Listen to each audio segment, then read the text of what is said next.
you can't come to grips with the idea of the ideal, or the idea of mental health, which is an ideal, without understanding the ground out of which these ideas emerged. You can't come to terms with it in any fundamental sense. And the thing is, if you're doing clinical psychology, for example, you have to come to terms with it in a fundamental sense, because a lot of the time when people come and see you, the reason they come and see you is because their sense of life's meaning has been shattered.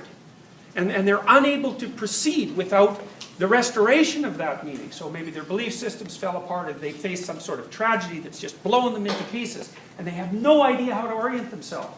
Because life always presents an existential question, and one that we'll deal with later, which is life is difficult, and it's characterized by suffering. And because of that, there has to be a reason to stand up against that.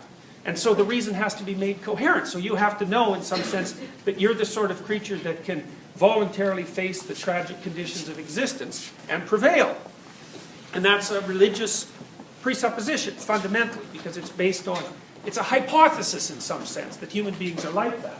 Human beings are very weird animals, because most animals wander around on four legs, and of course, that means the armored part of their body is what shows, right? Their spine and their ribs along the back, which is pretty tough and hard.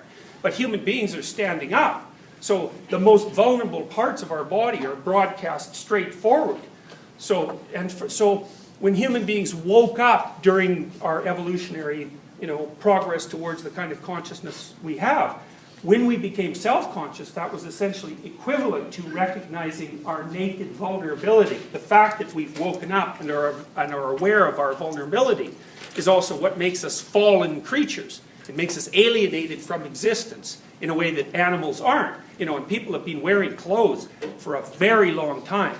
We've been wearing clothes for so long that body lice are adapted to clothing. And so it's been tens of thousands of years.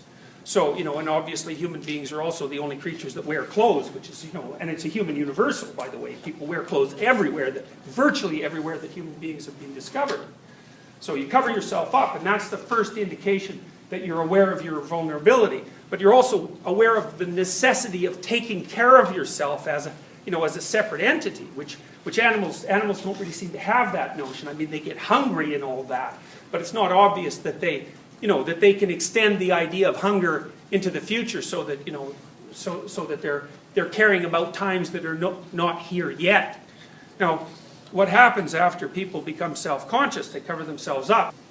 There's something that's more profound underneath that, which is that the idea is that the part of the human spirit that can accept death and die and resurrect itself, which means to continually transform in the face of tragedy, is the thing that's the antidote to the painful catastrophe of self-consciousness. It's a staggering idea. I mean, I've studied personality theory for a long time, and the first thing that I've discovered in relationship to this is almost all the personality theories that we have that involve movement towards a state of improved health are predicated on the idea that people transform through a process of painful transformation. It's like dissolution of part of your personality, which is painful and chaotic, and then the reconstruction of that into a more fulfilled form.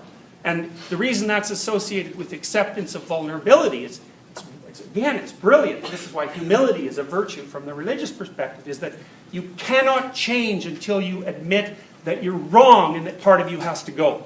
So you have part of admitting your insufficiency is being willing to sacrifice that insufficiency, to let it go, so that something new can rise out of the ashes. And sometimes that can be your whole personality, to the degree that you're pathological in your fundamental structures, man. There may be things that you have to give up that are huge chunks of your life. So these are very interesting representations. So the man in the lotus position. Why lotus position? It's another tree metaphor. So a lotus is a very interesting plant. So what a lotus is that it grows on water. So the water's deep, and maybe the top of it's clear, but then the bottom of the water is very, very murky and deep and dark. And so it represents the dark elements, say, of the unconscious mind or the unknown that we aren't privy to.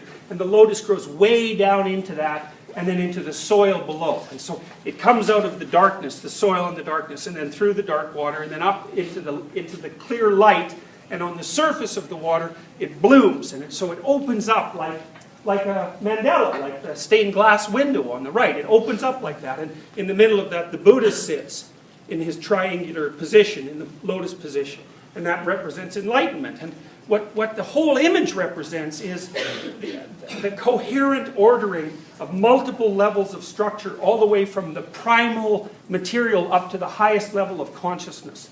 And so the Buddha is like the ultimate flower of the lotus tree.